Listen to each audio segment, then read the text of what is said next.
As-tu la vie éternelle? Tu dois le savoir. Sincèrement avec toi-même, si tu as la vie éternelle, alors tu cries un grand Amen.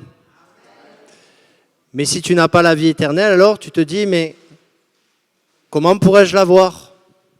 Eh oui, vous savez, dans la vie, on se pose beaucoup de questions, mais concernant l'éternité, on ne s'en pose pas beaucoup. Et pourtant, la réalité, elle est devant nous, c'est l'éternité. On n'est que de passage sur la terre. Je rends grâce à Dieu pour l'initiative qui a été prise. Il y a 2 initiatives qui ont été prises récemment. La première, c'est il y avait des Bibles là-bas et Pasteur Philippe s'est aperçu que dans ces Bibles-là, il n'était pas bon de les distribuer parce que, tout simplement, il y avait un mot très important dans la Bible, qui est le mot repentance, et ce mot-là n'apparaissait pas dans ces Bibles. Alors, une très bonne initiative qui, je crois, a été prise, ces Bibles-là ont été retirées.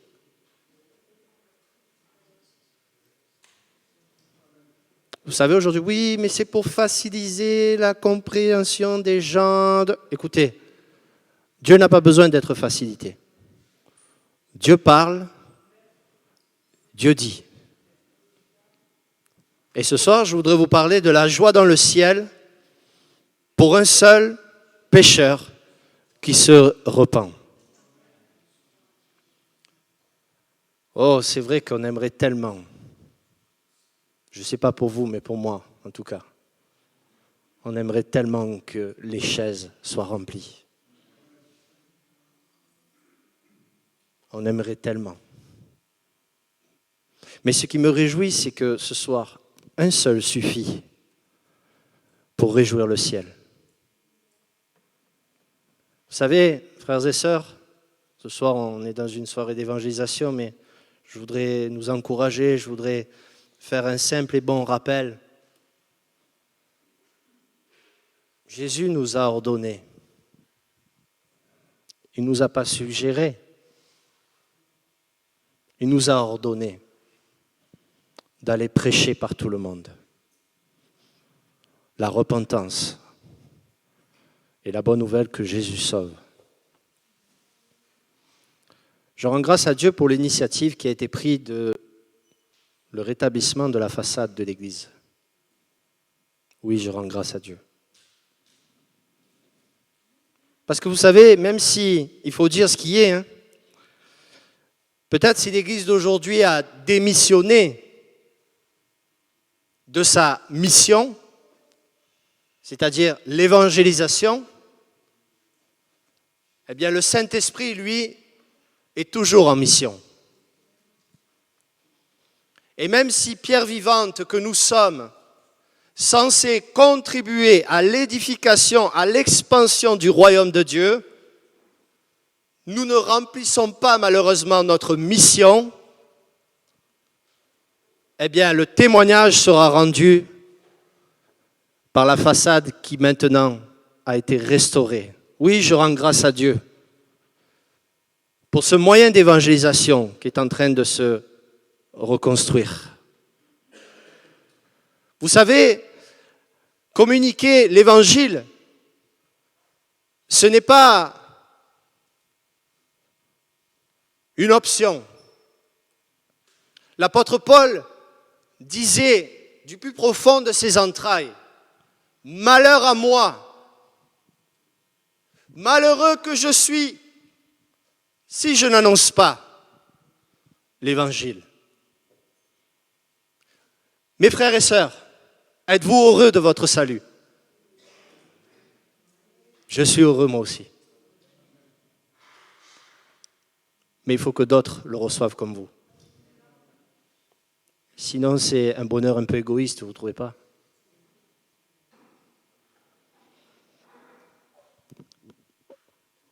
On va faire une lecture dans l'Évangile selon Jean, au chapitre 15, versets 1 à 7. La joie dans le ciel pour un seul pécheur qui se repent. Tous les publicains et les gens de mauvaise vie s'approchaient de Jésus pour l'entendre. Et les pharisiens et les scribes murmuraient, disant, « Cet homme accueille des gens de mauvaise vie et mange avec eux. » Mais il leur dit cette parabole. « Lequel d'entre vous, s'il a 100 brebis et qu'il en perd une, ne laisse les 99 autres dans le désert pour aller à la recherche de celle qui est perdue, jusqu'à ce qu'il la trouve. Lorsqu'il l'a trouvée, il la met avec joie sur ses épaules, et de retour à la maison, il appelle ses amis et ses voisins et leur dit, « Réjouissez-vous avec moi, car j'ai trouvé ma brebis qui était perdue. » De même, je vous le dis, il y aura plus de joie dans le ciel pour un seul pécheur qui se repent que pour 99 justes qui n'ont pas besoin de repentance. Alléluia. Tous les publicains et les gens de mauvaise vie s'approchaient de Jésus pour l'entendre. Alléluia. Que c'est bon d'entendre Jésus parler. C'est ce qui m'importe pour moi, vase d'argile ce soir, dans lequel Dieu a trouvé bon, a trouvé plaisir, a trouvé faveur, a trouvé grâce tout simplement de déverser au travers de ma faible vie. Qu'il est bon d'entendre Jésus. On est là dans un contexte où Jésus, mes amis, se propose. Jésus se propose aux malheureux, aux sans domicile fixe par exemple, SDF. Jésus va être en compagnie des gens de mauvaise vie, c'est-à-dire toutes sortes de catégories. Jésus se propose pour les malades. Jésus va se proposer pour les captifs, pour tous ceux et celles qui sont liés par le tabac, la drogue, le sexe débridé, les cachets, la dépression. Jésus, mon ami, se propose. C'est extraordinaire. Oui, l'évangile, c'est pour aussi ces personnes-là. Ils viennent pour l'entendre. Mais qu'est-ce que Jésus prêche alors? Qu'est-ce que prêche Jésus? Eh bien, Jésus, mon ami, prêche la bonne nouvelle du royaume de Dieu. Matthieu, chapitre 4, verset 17, il nous est dit comme ceci du Christ. Dès lors que Jésus commença à prêcher, il leur dit, « Repentez-vous, car le royaume des cieux est proche. » Dans la version Martin de la Bible, il y a cette expression que j'aime beaucoup aussi. Version Martin, Matthieu chapitre 4, verset 17. Dès lors, Jésus commença à prêcher et leur dit, « Convertissez-vous, car le royaume des cieux est proche. » Qu'est-ce que la conversion? C'est simple. C'est passer de pile à face. Mon ami, la conversion, c'est de passer du non au oui pour Dieu. La conversion, c'est passer du péché à la sanctification. C'est-à-dire se mettre à part de ces choses, de ces influences du monde. Nous vivons dans un monde corrompu. Les mœurs sont corrompues. Les paroles sont corrompues. Les choix sont corrompus. Les décisions sont corrompues. La conversion, c'est passer de noir à blanc, oui, mon ami. Les gris dans le royaume de Dieu, ça n'existe pas. Les peut-être oui, peut-être non, ça n'existe pas. C'est où tu te tiens dans une position de non, où tu fais le choix de te positionner et de dire oui à Jésus-Christ pour te sauver, pour être le Seigneur total de ta vie. Ça, c'est la conversion. Jésus a prêché cela. Le royaume des cieux est proche. Alors, est-ce que le royaume, c'est ça le royaume, tu pourrais dire? C'est juste faire des convertis et puis... C'est juste appeler des gens à la repentance et... Non, c'est pas trop intéressant pour moi, ça. Oui, le royaume des cieux, c'est ça dans un premier temps, parce que il s'est approché, dit-il, et nous-mêmes, qui étions errants, loin de lui, nous avons dû nous rapprocher de lui. Mais le royaume de Dieu, eh bien, la remarque, c'est que c'est un royaume qui apporte de grandes bénédictions. Amen. Est-ce que vous le croyez? Matthieu chapitre 10, versets 7 à 8. Jésus le dit, allez, prêchez et dites, le royaume des cieux est proche. Guérissez les malades, ressuscitez les morts, purifiez les lépreux, chasser les démons. On ne peut pas prêcher plus et on ne peut pas prêcher moins. Vous êtes d'accord? Allez, prêchez. Le royaume de Dieu apporte aussi de grandes bénédictions. Mais le conditionnel avant que le royaume de Dieu s'approche de moi, c'est la repentance. Parfois, les bénédictions ne se présentent pas dans la vie d'une personne, même étant convertie, parce que la repentance n'est pas là. Et à l'inverse, si la repentance se présente, alors il y a de grandes bénédictions qui peuvent atteindre ta vie. Mon ami, je crois qu'on a tous besoin de la grâce de Dieu. Comme tous, nous avons aussi besoin, au regard de la Bible, de nous repentir de nos péchés. Peut-être pas à vos yeux, mais au regard de la Bible. Nous avons besoin de nous repentir de nos péchés. La Bible déclare, c'est formel, tous nous avons besoin de la grâce, tous nous avons besoin du pardon de Dieu, tous nous avons besoin de revenir à Jésus, tous nous avons besoin d'avoir une vie transformée. Mais le verset 2 nous dit malheureusement de ce texte, mais les pharisiens et les scribes, écoutez bien mes amis, mais les pharisiens et les scribes murmuraient disant, cet homme accueille des gens de mauvaise vie et il mange avec eux. On a l'impression qu'ils ne sont pas trop concernés, ceux-là. Du moins, ils ne se sentent pas concernés. C'est étrange. Dieu dit une chose, il appelle tous à se repentir, et eux, ils ne s'incluent pas dans cet appel de la repentance. C'est bizarre. Il y a un sérieux problème de cœur.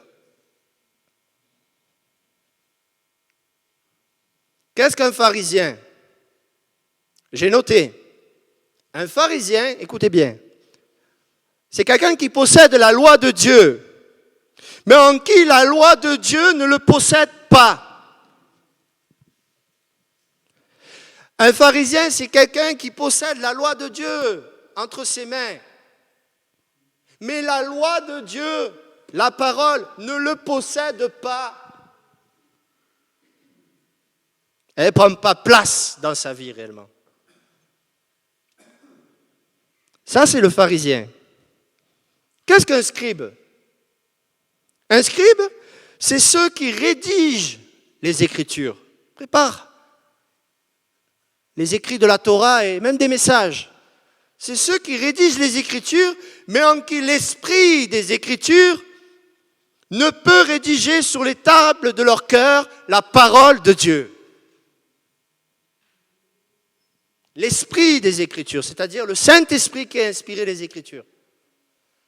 Ce sont des personnes qui écrivent, mais malgré qu'ils écrivent, et que même ils la prêchent, l'Esprit de Dieu n'arrive pas à trouver, à y mettre son doigt, comme il l'a fait au mont Sinaï, pour écrire sur les tables, non pas de pierre, mais de leur cœur, la loi et les préceptes de son amour, pour lui et leur prochain. Ça, c'est un scribe. Je me suis souvenu de ce dicton d'un pasteur. Si tu ne vis pas ce que tu dis, alors ce que tu dis n'a pas de vie. Je répète, si tu ne vis pas ce que tu dis, alors ce que tu dis n'a pas de vie. Et puis à la suite, je me suis un petit peu, si on peut dire ça comme ça, on ne s'amuse pas, on est très sérieux dans la préparation du message, mais je me suis amusé à être 24 heures dans la peau d'un pharisien. Vous voulez bien voir avec moi 24 heures dans la peau d'un pharisien? Je l'ai tiré de Matthieu 23. On ne pourra pas lire tout le texte, mais je vous invite vivement à le relire pour étudier, méditer à ce qu'est un pharisien devant Dieu. On va lire à partir du chapitre 3 jusqu'au verset 7. Et pendant que je commente, on va le lire en même temps. Les pharisiens, ce sont des Des beaux parleurs. Des beaux parleurs. Puisque le verset 3, Jésus dira, car ils disent, mais ils ne font pas. C'est des beaux parleurs. Les pharisiens, ce sont des gens exigeants vers les autres, pendant que eux ne s'efforcent pas d'agir par eux-mêmes et pour eux-mêmes. Verset 4, Jésus le dit, il lie des fardeaux pesants, voyez-vous? Ils sont exigeants vers les autres. Oh, vous devez faire. Oh, vous devez plutôt. Oh, vous. Ils sont exigeants. Ils lient des fardeaux pesants. Ils les mettent sur les épaules des hommes, mais ils ne veulent pas. Je t'invite à le faire, mais moi, tu sais, je peux rester dans ma paresse, dans mon ignorance, dans mon mépris. Ce sont des gens comme ça.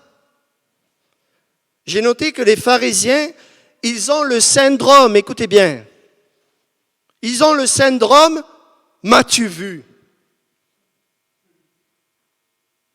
Verset 5, Jésus le dit. Ils font toutes leurs actions pour être vus des hommes, ainsi ils portent de larges phylactères et ils ont de longues franges à leurs vêtements. Ils font toutes leurs actions. M'as-tu vu? M'as-tu vu?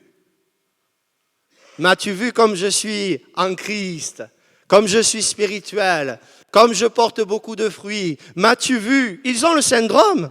Ils ont aussi le syndrome de l'élévation du moi, d'un rang, d'une place. Verset 6, c'est Jésus qui le dit encore.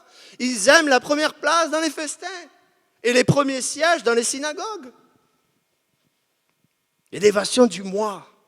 Ils aiment être salués. Ils ont le syndrome d'être élevés par le titre, vous voyez?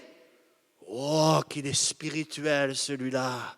Qu'elle est spirituelle celle-là. Tu es bien sûr qu'elle est spirituelle? Tu es bien sûr qu'il est spirituel? La repentance, c'est porter des fruits dignes. C'est-à-dire une démonstration. Pas seulement dire sans arrêt tcha-tcha-tcha, mais agir par des actes concrets. C'est ce que le Christ nous enseigne. Ils aiment le titre. Oh, appelez-moi Rabbi, Rabbi. Appelez-moi pasteur, pasteur. Appelez-moi prophète, prophète. Ils aiment. C'est les pharisiens, ça. Alors qu'un serviteur, je vais vous le dire, il n'a pas besoin de sortir sa carte. Il n'a pas besoin de le revendiquer à tort à travers. Il est serviteur de tous. C'est ce que Jésus dira en conclusion. Vous voulez être le serviteur, soyez le serviteur de tous en premier. Bon, enfin, pour finir sur leur profil, chers amis, frères et sœurs, ce sont des gens pris de duplicité, ils manquent de sincérité, ils sont profiteurs, manipulateurs, etc. Finalement, Jésus dit au verset 16 de ces gens-là, « Malheur à vous, conducteurs aveugles !» Oui. Jésus qui nous aime parle comme ça? Oui.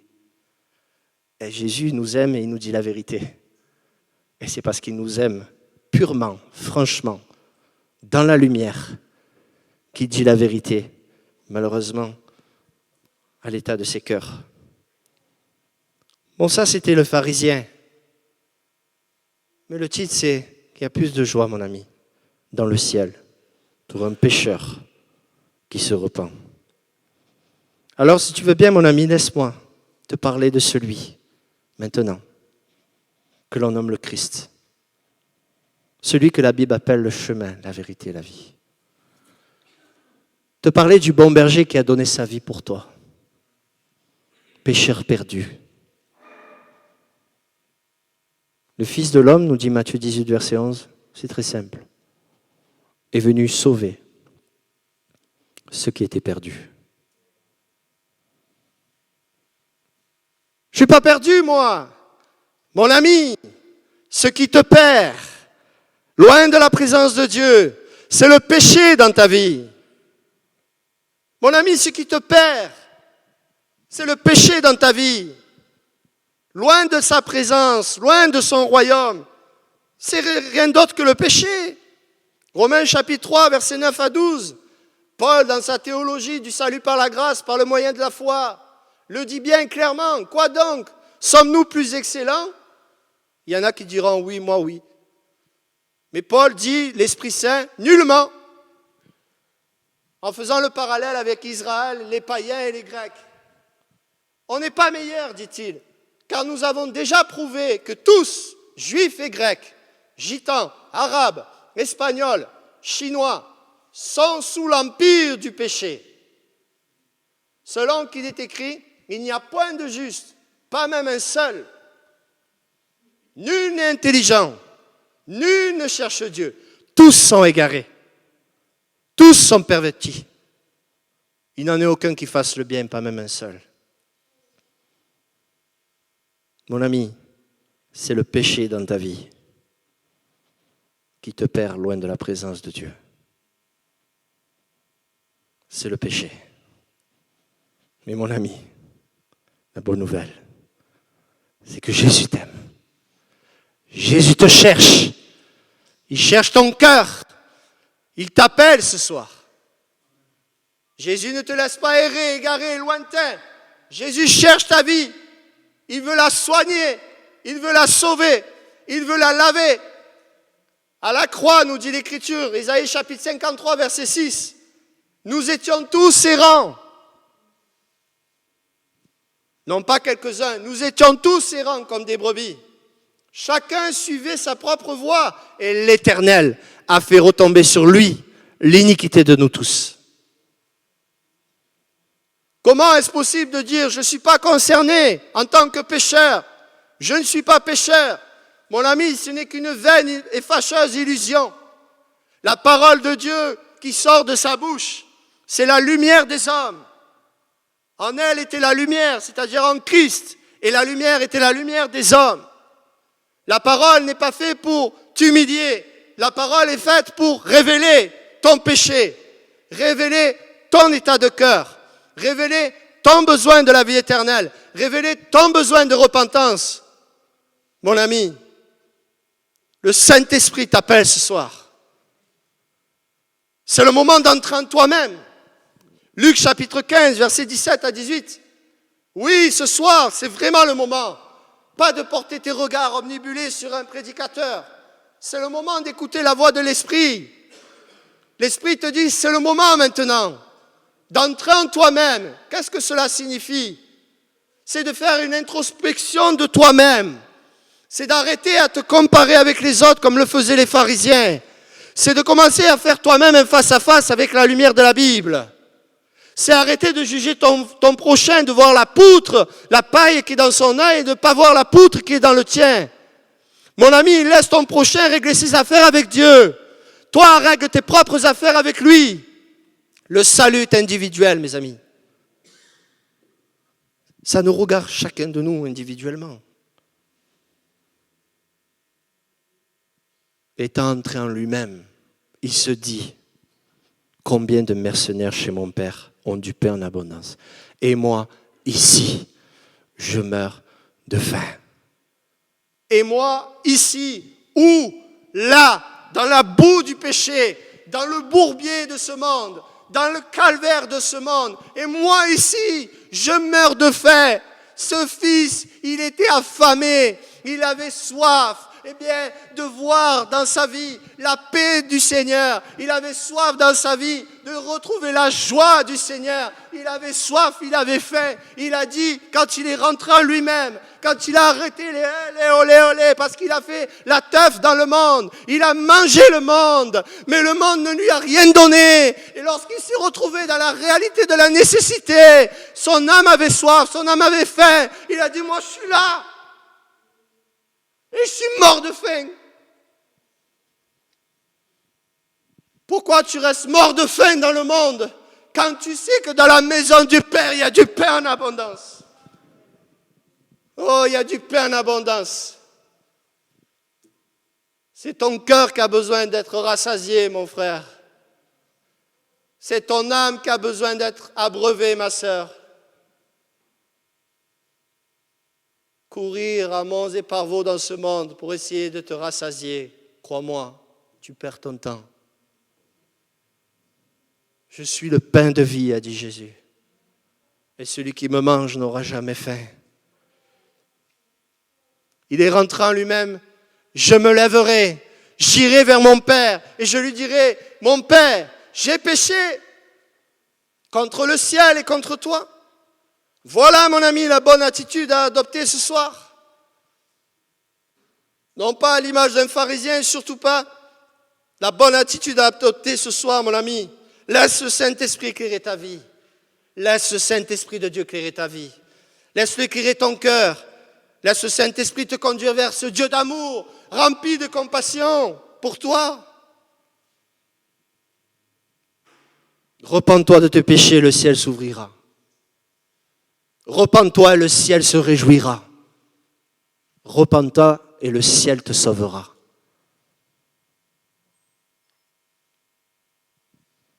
Je voudrais terminer avec verset 21 au verset 24. Nous nous habituons. Nous nous habituons vraiment.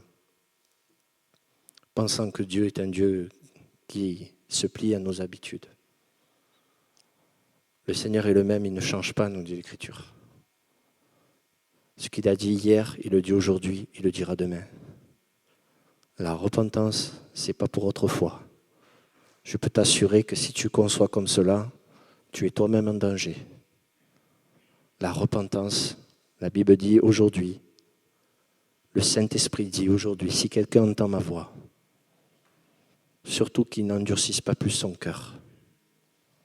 La Bible déclare aussi que ce qui endurcit notre cœur, mon ami, mon frère, ma soeur, c'est le péché qui nous environne si facilement. Quand le péché commence à prendre toute sa place, il y a un problème qui vient, c'est l'endurcissement. Et après, on trouve des gens qui voudraient sans cesse qu'on les caresse dans le sens du poil. Mais l'Éternel déclare, ma parole aussi, n'est-elle pas un marteau qui brise le roc? Non, elle ne détruit pas l'homme, la parole de Dieu, mais elle vient briser les résistances de l'homme. Elle vient briser l'endurcissement de cœur par le péché. Toujours des messages, miel, miel, miel, sucre. Mais ça fait réformer personne, mon ami. Ça n'appelle personne à la repentance. Moi, je suis rien, je suis juste un Jean le Baptiste qui crie dans le désert. La repentance, c'est pas vers moi. C'est pas vers Pasteur Philippe, Pasteur Jason. La repentance, c'est vers le Christ lui-même. Ça se fait dans le secret caché. Ça ne se fait pas à la manière des deux hommes qui montaient. L'un était pharisien, l'autre publicain. L'un il va faire une prière que j'ai appelée King Kong. Oh Dieu, je te rends grâce. Moi qui ne suis pas comme le reste des hommes. Je donne ma dîme, je fais tout bien comme il faut. Je ne suis pas comme ce publicain là-bas. Il n'a pas compris qu'en disant cela dans sa prière, il y a des prières qui détruisent les autres. C'est possible que quelqu'un prie et casse les autres? Eh oui. Il est en train d'enseigner dans sa prière, vous avez vu? Il veut apprendre à l'autre. Mais comme le dit Jésus, c'est quelqu'un qui est en train de voir la paille. Il n'a pas vu la poutre de l'orgueil qui est dans son œil. Il n'a même pas vu qu'il a enfreint le couronnement royal, le premier, c'est-à-dire tu aimeras ton prochain comme toi-même. Je ne suis pas comme ce publicain là-bas. Mais l'autre, ce n'était pas King Kong, hein? L'autre se frappant la poitrine, n'osant même pas lever les yeux au ciel, dit « Oh Dieu, aie pitié de moi, je suis un pécheur, sois apaisé envers moi, détourne ta colère de moi. » Le publicain, quand il prie, il dit « Seigneur », il dit pas « Regarde ce que je fais ». Regarde toutes ces années que j'ai devant toi. Le publicain, quand il prie, il dit, Seigneur, rappelle-toi que le châtiment qui me donne la paix, il est tombé sur lui. Rappelle-toi qu'il a pris ma condamnation. Rappelle-toi qu'il a été crucifié à ma place. Rappelle-toi qu'il a pris tout mon péché. Et qu'est-ce que Dieu fait? Il le justifie. Gloire à Dieu. Il le justifie. Je vous le dis en vérité, il y a plus de joie dans le ciel. Tu veux réjouir le ciel? Vous savez que le ciel n'est pas toujours en fête. Et je crois que dans ces temps de la fin, il pleure beaucoup le ciel. Vous savez pourquoi? Parce qu'ils ne se repentent plus. Même les bien convertis ne se repentent plus. Croyez vraiment qu'il se réjouit dans le ciel? Ce qui fait la joie de Dieu seulement, c'est quand au moins un seul pécheur se repent. Pourquoi il a parlé au singulier? Il dit plutôt que 99 qui pensent ne pas avoir besoin de repentance. Mais en réalité, ils en ont besoin, mes amis. C'est eux à leurs yeux. Ça va. Nickel. J'ai tout fait remplir dans les cases comme il faut. Je mène ma vie chrétienne comme ça. C'est pas comme ça qu'on vit la vie chrétienne. Mes brebis, puisqu'il est question d'une brebis égarée, entendent ma voix. Et quand elles l'entendent, elles la reconnaissent. Vivre la vie chrétienne, c'est rester à l'écoute de l'Esprit de Dieu. Et le laisser te montrer, te faire voir, mettre le doigt sur ce que tu penses même infime, qui ne l'est pas à ses yeux. Dans ton attitude, tes paroles, ta façon de penser, de regarder ton frère, ta sœur. Ça, c'est mener la vie chrétienne. Ça, c'est marcher par l'Esprit. Sinon, tout le reste, c'est du pharisianisme. C'est de la religion. Je termine avec ces 3 versets. 21-24. Le fils lui dit, « Mon père, j'ai péché contre le ciel et contre toi. Je ne suis plus digne d'être appelé ton fils. » Mais le père dit à ses serviteurs, « Apportez vite la plus belle robe et revêtez-le. Mettez-lui un anneau au doigt et des souliers aux pieds. Amenez le veau gras et tuez-le. Mangeons et réjouissons-nous, car mon fils que voici était mort et il est revenu à la vie. Il était perdu et il l'est retrouvé. » Et ils commencèrent à se réjouir. Alléluia. J'aimerais qu'on courbe les fronts, si vous le voulez bien. Tout est dit dans la parole. La parole suffit, mon ami. Il est bon ce soir que tu décides de le faire ce soir dans ce lieu. Je me lèverai. Ça parle de la position que tu dois prendre, mon ami. La repentance, c'est commencer à se dépositionner du péché, de là où tu vis, de ce que tu pratiques. Et la repentance, c'est commencer à se positionner pour dire, je me lèverai, j'irai vers mon Père. Et je lui dirai, mon Père, je t'ai blessé, je t'ai offensé. Pendant qu'on est dans la prière, je veux prier pour que le Saint-Esprit, 12 colommes du Saint-Esprit, qui n'arrivent plus à se percher de nouveau sur ceux et celles qui lui ressemblent. Seigneur, je te prie pour que ta douce et bonne présence, Seigneur, pardonne-nous nos offenses. Pardonne notre légèreté, Seigneur. Seigneur, si nous ne voyons plus grand-chose, c'est parce que nous sommes devenus peut-être insensibles. Seigneur, si des personnes ne changent plus, ne sont plus transformées, c'est parce qu'on est plus sensible à la repentance. Et Seigneur, je veux me rappeler, tu es le bon berger qui a donné sa vie pour ses brebis. Seigneur, je prie que celui ou celle ce soir, qui viendra dans un esprit de repentance, le cœur contrit, seul face à face avec toi dans le lieu secret, Seigneur, il puisse goûter, expérimenter le pardon de ses péchés. Seigneur, il puisse goûter, expérimenter la joie d'une nouvelle robe. Alléluia. Seigneur, régénère son âme, souffle dans son esprit. Celui qui se repent sincèrement te demande pardon. Seigneur, il obtient miséricorde. Seigneur, donne-lui un anneau au doigt. Seigneur, renouvelle ton alliance dans sa vie. Seigneur, tu as fait une alliance par le sang avec nous. Seigneur, une alliance éternelle. Seigneur, mets-lui de nouveau ses chaussures aux pieds, Seigneur. Donne un nouveau départ, Seigneur. À celui qui t'a abandonné, à celui qui a abandonné la prière, à celui qui a abandonné tes voies. Seigneur, accorde-lui un nouveau départ en toi, Seigneur. Qu'il soit rempli de l'Esprit, Seigneur, jusqu'à déborder du vase, Seigneur. Père, je te rends grâce de ta longanimité et ta patience à notre égard. Nous ne voulons pas qu'aucun périsse, mais que tous parviennent à la repentance. J'aimerais faire un appel très simple. Ça demande de la loyauté, de la sincérité, que tu sois converti ou pas. Je ne sais pas dans quel domaine, dans quel besoin tu as besoin de te repentir. Parfois, nous croyons que c'est uniquement pour le vol, le crime ou le meurtre. La repentance aussi, c'est se repentir de la paresse. C'est se repentir de la résignation. Peut-être pour aller par tout le monde témoigner à vos familles, à ta famille, à tes collègues de travail. Peut-être tu t'es résigné dans le témoignage. Ton témoignage n'est plus si fructueux, plus savoureux qu'il était autrefois. Nous sommes tous à la même école, nous sommes tous au même rang devant Dieu. Je demande pardon moi aussi de tout mon cœur à Dieu pour toutes les fois où je n'ai pas glorifié son nom. Je t'invite à lever ta main simplement à ta place, que tu sois converti ou pas, afin que je prie pour que le Seigneur te renouvelle pleinement. Oui, vous avez du courage, vous êtes loyal devant le Seigneur.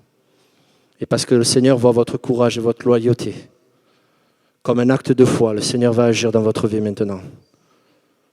Seigneur, je prie pour tous ceux et celles qui lèvent la main. Oh Seigneur, envoie un souffle nouveau. Seigneur, ce soir, je ne le chante pas, je le prie au nom de Jésus. Envoie dans les cœurs un souffle nouveau. Seigneur, c'est possible, le Fils prodigue a tout retrouvé. Seigneur, redonne à mon frère, redonne à ma sœur. Seigneur, la consécration, redonne-lui, Seigneur, à méditer ta parole. Seigneur, comme il le faisait au matin, comme il le faisait en pleine nuit. Seigneur, raccorde-lui ton onction. Seigneur, que son cœur te réappartienne au nom de Jésus. Seigneur, agis, Seigneur, parce que tu viens bientôt. Nous voulons être ces sages, Seigneur, remplis d'huile. Seigneur, bienveillante et vigilante, parce que tu vas crier au son de minuit, Seigneur. Alléluia, Jésus. Vous pouvez baisser votre main. Gloire à Dieu. Seigneur, je prie maintenant pour tout ce quartier qui nous environne. Oh, je te loue, Seigneur, je te loue pour la devanture de l'Église. Mais Seigneur, je veux te demander notre propre devanture. Seigneur, qu'on ne soit pas seulement des chrétiens en façade. Seigneur, qu'on soit des chrétiens dans le cœur. Seigneur, qu'on soit des chrétiens au plus profond de notre être, Seigneur. Dans nos paroles, nos pensées, notre attitude, Seigneur. Comme le bon Samaritain, Seigneur, tu nous l'as enseigné. Seigneur, afin que tout revienne pour la gloire seule de ton nom, Jésus. Amen, Seigneur. Amen. Que le Seigneur soit béni, que Dieu vous bénisse. Prenez courage, bien-aimés. Le Maître revient. Ne nous relâchons pas. Alléluia. Gloire à Dieu. Je laisse la place au pasteur.